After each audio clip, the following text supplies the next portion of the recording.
फटाफट से कंफर्म करें, am I totally audible and visible to you ladies and gentlemen? Do it fast. Good evening to you all. Hope you all are doing well. चलो यारो शाबाश. So this is going to be the fourth lecture of trigonometry. This is going to be the fourth lecture of trigonometry, ladies and gentlemen. 3 classes हमारी already हो गई है ना? Sin theta will be greater than 45 degree. अगर theta की value 45 degree से बड़ी है, उस केस में जो sin थीटा है, sin theta will be greater than cos theta. अगर थीटा आपका 45 डिग्री से बड़ा है तो तब sin थीटा cos थीटा से बड़ा हो जाएगा. If theta is less than 45 degree, अगर थीटा 45 डिग्री से छोटा है, वैसी परिस्थिति में जो cos थीटा होगा ये ग्रेटर देन होगा किससे? sin थीटा से. अब जरा देखते हैं अपने सवाल में क्या बोला गया. द वैल्यू ऑफ cos 46, वैसी परिस्थिति में जो cos थीटा होगा ये ग्रेटर देन होगा किससे? sin थीटा से. अब जरा देखते हैं अपने सवाल में.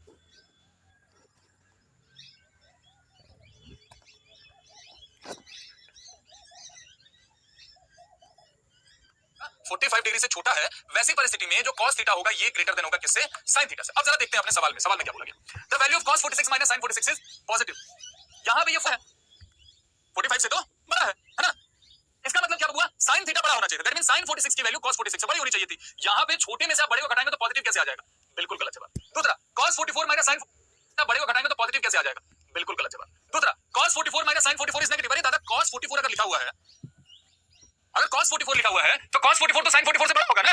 जब बड़े में से छोटा घटाएंगे तो नेगेटिव कैसे आएगा? ये स्टेटमेंट भी गलत है. आंसर क्या हो जाएगा? Neither one not.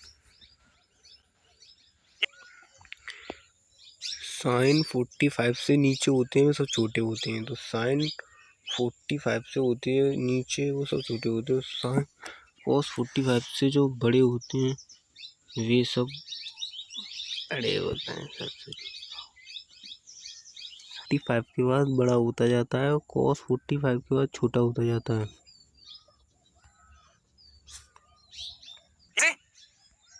इजी है, यानी कि पाई. ग्राफ से आपसे सवाल कुछ बहुत ज्यादा पूछने नहीं वाला है, ध्यान रखिएगा. ग्राफ के सवाल एनडीए में नहीं पूछे जाते हैं, बोर्ड्स में भी नहीं पूछे जाते. ठीक है, multiple graph, double graph, triple graph, मिला हुआ ग्राफ का सवाल एडवांस में पूछा जाता है, मेंस में भी नहीं पूछा जाता. सेकंड्स की जब हम बात करते हैं तो सेकंड्स क्या होता है बबुआ? 1/cos x. मतलब जहां पे cos x करके जब आपको प्रॉपर शॉर्ट बैच में पढ़ाऊंगा उस समय कराऊंगा. लेकिन आपको थोड़ा सा मैं बता दूं कि ट्रिग्नोमेट्री में ना आपके जो मेजॉरिटी ऑफ द क्वेश्चन कराए हैं, वो सीधे शॉर्ट बैच के कराए हैं. सीधे शॉर्ट बैच के आपको मेजॉरिटी ऑफ द क्वेश्चन कराए हैं. आपने भी नोटिस किया होगा कि इसमें उस टाइप के सवाल हमने कम किए जिनमें ऑप्शंस ना हो, वरना आरएस और आरटी के क्लोज ले जाकर पढ़ा रहा हूं. एक आध चीज है जो शॉर्ट बैच में पढ़ाऊंगा उनको छोड़ कर. ठीक है, देखिए बाबू आगे हो जाएगा. इसलिए डोमेन r - n पाई, बाकी सब कुछ इसका सेक की तरह ही है. बाकी सब कुछ सेक की तरह से आपको समझने वाला है नहीं. अब ये जो पॉइंटर है, ये जो चार्ट है बाबू, ये शॉर्ट बैच में कराता हूं, लेकिन मैंने सोचा कि शॉर्ट बैच के क्लोज लेकर चली रहा हूं तो आपको करा ही दूं. ये बहुत इंपॉर्टेंट चार्ट है, इससे आपके पेपर में सवाल पूछा जाता है एनडीए में. ये रिजल्ट्स, जितने रिजल्ट्स यहां पे लिखे हुए हैं कृपया करके याद रखिएगा हमेशा. अगर कभी भी a + b + c पाई है, यानी कि तीन एंगल है a + b + c, उनकी वैल्यू कितनी 180 डिग्री के बराबर है, तो sin 2a + sin 2b + tan sin 2c की वैल्यू हमेशा कितनी हो जाएगी? 4 sin a sin b sin c के बराबर हो जाएगी. cos 2a cos डन है, इसको ले जाके स्टेट टेबल के सामने छेप लेना और याद कर लेना सबके सब, तुरा जाओगे. जैसे ये सवाल आपको दिखा रहा हूं, तो रिजल्ट याद नहीं रहेगा, वो कुछ और मेथड लगाएंगे, sin c + sin d की फॉर्म में कन्वर्ट करेंगे, फिर कुछ करेंगे. आंसर तो वहां से भी आएगा, बट वो बहुत लेंथी प्रोसेस बन जाएगा. परंतु जिनको आंसर याद रहेगा, जिनको ये रिजल्ट याद रहेगा, उनको ये पता है बाबू कि अगर कभी भी a + b + c की वैल्यू पाई के बराबर है तो tan a + tan b + tan c की वैल्यू डायरेक्ट कितनी हो जाएगी? tan a tan b tan c के बराबर हो जाएगी. tan a + tan b + tan c की वैल्यू कितनी हो रही थी बबुआ? tan a tan b tan c के बराबर ही होती है. डिनोमिनेटर में भी क्या है? tan a tan b tan c. कट पुटा के आंसर क्या हो गया? 1 के बराबर हो जाता है. ये आपके paper tan b tan c, कट पुटा के आंसर क्या हो गया? 1 के बराबर हो जाता है. ये आपके पेपर में आया हुआ सवाल था. ये जस्ट इन 2 सेकंड्स उन्होंने आंसर मार्क किया था ये, और वो कंफ्यूजन क्रिएट कर सकता है. बहुत ध्यान से देखेंगे. अगर कभी भी अल्फा + बीटा की वैल्यू 45 डिग्री है, बहुत ध्यान से देखिए, अगर कभी अल्फा + बीटा की वैल्यू 45 डिग्री है बबुआ, तो 1 + tan अल्फा 1 + tan बीटा की वैल्यू आप सीधे 2 मारेंगे. कैसे? देखिए जरा कैसे. मान लीजिए कि कभी आपको दे दिया कि find the value of 1 + tan 33 degree plus 1 + tan 12 degree. इसकी वैल्यू क्या होगी? अब कैसे सॉल्व करेंगे आप इसको? मल्टीप्लाई करके फिर सर प्रूफ दिस फॉर्मूला. बाबू मैं तुम्हारे ना बोर्ड की तैयारी नहीं करवा रहा हूं कि मैं प्रूफ करता हूं. 1 घंटे की क्लास में अगर मैं प्रूफ कराने बैठ गया इतने सारे शॉर्टकट्स को, तो कर लिए तुम एनडीए की तैयारी, है ना. बैच का नाम क्या है? उदय एनडीए फाउंडेशन. उदय साइंस नहीं है. अगर मैं क्लास 11th की उदय साइंस में पढ़ा रहा होता तो ये सारी चीजें आपको वहां पढ़ने नहीं मिलती. आप उदय साइंस में जाके वहां के नोट्स उठा के देख लीजिएगा, ये शॉर्टकट्स नहीं देखने मिलते वहां.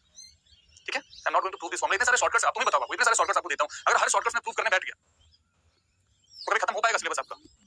समझना की बात. करते वगैरह वगैरह वगैरह वगैरह करते रहते. लेकिन जैसे आप देखेंगे क्या कि 33 + 12 33 डिग्री प्लस 12 डिग्री की वैल्यू कितनी है? 45 डिग्री के बराबर है. तो 1 + tan अल्फा 1 + tan बीटा की वैल्यू क्या होगी? फॉर श्योर 2 के बराबर. समझ में आई बात? समझ में आई बात? कुछ मकसद होता है, ऐसे रैंडमली कुछ भी सवाल नहीं पूछ दिया जाता कि अगर कुछ और वैल्यू रहे तो सॉल्व नहीं होगा, फिर फंस जाओगे, है ना. सवाल कुछ सोच के पूछा जाता है ना पेपर में, जो बच्चे सॉल्व कर ले. आंसर क्या हो जाएगा बबुआ इसका? ब्रावो का ब्रावो ही रह जाएगा। अल्फा यहाँ पे क्या है? अल्फा आपका पाई बाई 2 के बराबर है, क्योंकि साइन अल्फा की वैल्यू कितनी होती है? साइन पाई बाई 2 की वैल्यू कितनी होती है? 1 होती है, खत्म, है ना?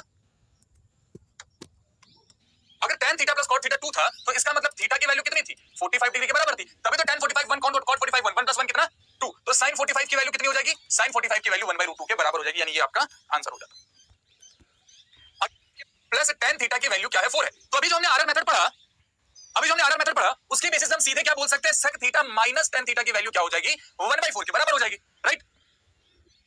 अगर sec theta plus tan theta 4 था तो sec theta minus tan theta आपने सीधे बोल दिया कि 1/4 होगा। अब दोनों को जरा जोड़िए, अगर आप जोड़ेंगे तो tan थीटा से tan थीटा कट जाएगा, 2 sec थीटा की वैल्यू आपके पास कितनी आ जाएगी? 4 प्लस 1/4, 4 चौक 16 17 17/4। अगर यहां से हम बात करें कि sec थीटा की वैल्यू कितनी है तो 17/8, और अगर sec थीटा 17/8 है बबुआ, दैट मींस cos थीटा की वैल्यू क्या हो जाएगी? 8/17, 8/17।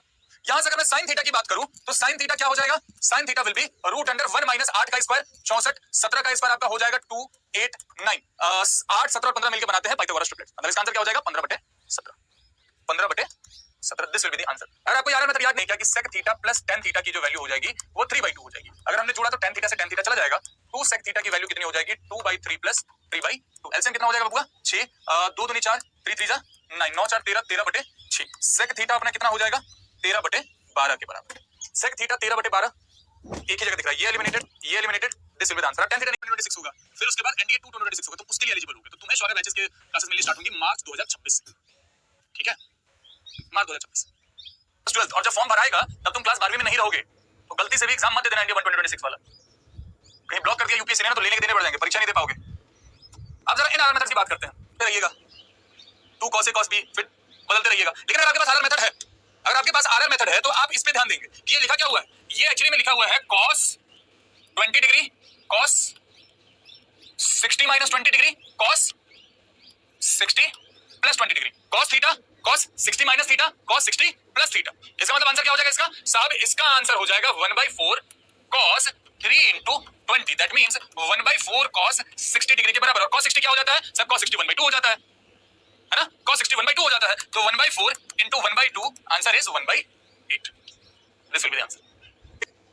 इन सब पे सवाल आया आपके door। अब जैसे ये सवाल लिखा हुआ क्या? 3 sin theta plus 5 cos theta is equal to 5, then 5 sin theta minus 3 cos theta की वैल्यू क्या हो जाएगी? अभी आपने रिजल्ट पढ़ा, आप सीधे बोलेंगे कि 5 sin theta minus 3 cos theta की वैल्यू हो जाएगी 3 का स्क्वायर प्लस 5 का स्क्वायर माइनस 5 का स्क्वायर। इससे ये गया √3 का स्क्वायर, बाहर क्या आएगा? केवल 3 आएगा। This will be your answer.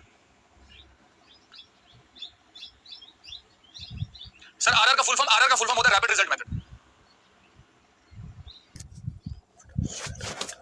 RR का फुल फॉर्म होता है रैपिड रिजल्ट मेथड।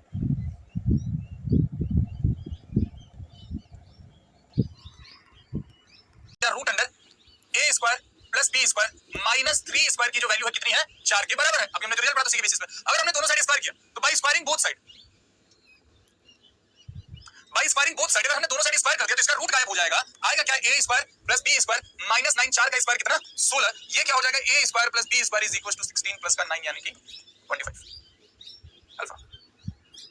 छोड़ आपका ऐसी बातों से क्या वास्ता। देखिए हमने ये पढ़ा था कि अगर कभी भी अल्फा प्लस बीटा की वैल्यू 90 डिग्री होगी, अगर कभी भी अल्फा प्लस बीटा की वैल्यू बबुआ 90 डिग्री होती है तो tan अल्फा tan बीटा की वैल्यू क्या हो जाती है? 1 हो जाती है। तो वही हमने देखा कि 75 5 80 10 90 ये 25 और 65 है, यानी कि tan 25 tan 65 tan 45 का कोई बड़ी पेयर नहीं है, ये अकेले ही काफी है। इनका प्रोडक्ट कितना हो जाएगा? 1। ये कितना हो जाएगा? 1। और tan 45 तो वैसे ही 1 होता है। फाइनल आंसर कितना हो जाएगा? डेल्टा आपका आंसर हो जाएगा। एनडीए में केवल 400 सीट्स होती हैं। एसएससी में आता है SSC MTS, SSC CHSL, CGL तो दूर की बात हो जाएगी, उसमें भर भर के वैकेंसी होती है। मतलब एक साल में समझो तो 20-20 हजार तक वैकेंसी आती है उसमें। ट्राई करो, 10वीं पास कर चुके हो, 10वीं पास करते तुम एमटीएस के लिए एलिजिबल हो गए हो, है ना? और जब 12वीं पास करोगे तो सीएचएसएल के लिए एलिजिबल हो जाएगा। Answer will be alpha. क्यों बाबू? क्योंकि हम हो जाती है cos square alpha plus cos square beta की वैल्यू भी क्या हो जाती है? 1 हो जाती है, right? sin square 20 plus cos square 20 लिख रहे, sin square theta plus cos square theta क्या होता है? 1 होता है, सिंपल, है ना? लक्ष्य को गुस्सा आया, अब तुम्हें पता है ना? अगर आप यहां पे ध्यान देंगे, अगर आप मेरे भाई यहां पे ध्यान देंगे तो pi by 8 plus 3 pi by 8 ये कितना हो जाएगा? 4 पाई बाई 8 यानी कि pi by 2। That means pi by 8 plus 3 pi by 8 कितना हो रहा है? 90 डिग्री के बराबर हो रहा है, तो इसका सम कितना होगा? 1 होगा। अब जरा दूसरी साइड ध्यान देते, दूसरी साइड में जब आप ध्यान देंगे बबुआ तो ये डायरेक्ट तो नहीं हो रहा है, और हम देखेंगे तो ये क्या हो जाता, डायरेक्ट अगर लिखेंगे तो 12 पाई बाई 8 हो जाता, 4 दूनी 8, शर्त आई 12, ये सर 3 पाई बाई 2 हो रहा, पाई बाई 2 नहीं हो रहा, तो हम कुछ चेंजेस तो कर सकते हैं ना इसमें। हम इसको क्या लिख सकते थे, sine square pi minus 3 pi by 8 अगर इसको लिख दे तो ये क्या कोई दिक्कत है, 8 pi minus 3 pi 5 pi by 8 ही हो जाता। अगर हम इसको लिख देते sine square pi minus pi by 8 तो किसी के पेट में क्या ही दर्द होगा, कोई दिक्कत नहीं है, कोई दिक्कत नहीं है ना। पाई माइनस थीटा मतलब ये डायरेक्ट हो जाएगा बबुआ साइन स्क्वायर 3 पाई बाई 8 के बराबर, और ये क्या हो जाएगा साइन स्क्वायर पाई बाई 8 के बराबर, 3 pi by 8 plus pi by 8। अब तो ये हो जाएगा ना 90 डिग्री के बराबर, अब तो ये हो जाएगा ना 90 डिग्री के बराबर। जी साहब, अब ये 90 डिग्री के बराबर हो जा रहा है। अगर ये 90 डिग्री के बराबर हो जा रहा है दैट मींस इसका सम कितना हो जाएगा, इसका sum will be equal to again 1 बीच में प्लस का साइन डालिए तो ओवरऑल आंसर कितना हो जाएगा 2 के बराबर, ब्रावो आपका आंसर हो जाएगा। इजी, कुछ मैटर नहीं करता। At the end what actually matters कि तुम्हारा रिजल्ट क्या है ना, at the end what actually matters कि तुम्हारा रिजल्ट क्या है, दैट इज द थिंग।